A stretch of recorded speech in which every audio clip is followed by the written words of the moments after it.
पावसाळी अधिवेशनात राज्याच्या महत्त्वाच्या मुद्द्यांबाबत सरकार गांभीर्य दाखवण्यात अपयशी ठरलं आणि सभागृहाच्या कामकाजाबाबत उदासीन दृष्टिकोन बाळगला असा आरोप विरोधी पक्षांनी केला। अधिवेशन संस्थगित झाल्यानंतर जयंत पाटील, भास्कर जाधव आणि नाना पटोले यांनी घेतलेल्या पत्रकार परिषदेत त्यांनी सरकारवर पुन्हा टीकेची झोड उठवली। विरोधी पक्षानं सरकारला अनेक प्रश्न विचारून विविध मुद्द्यांवर आवाज उठवण्याचा प्रयत्न केला असं त्यांनी सांगितलं।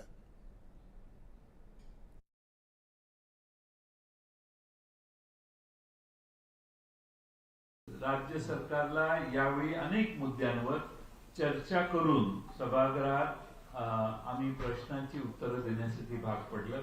मला वाटतं की विरोधी पक्षाच्या दृष्टीने या अधिवेशनामध्ये आम्हाला योग्य समाधानकारक उत्तर मिळवण्यात आम्ही यशस्वी झालो असलो तरी सरकारचा नाकर्तेपणा मात्र कायम राहिलेला आहे।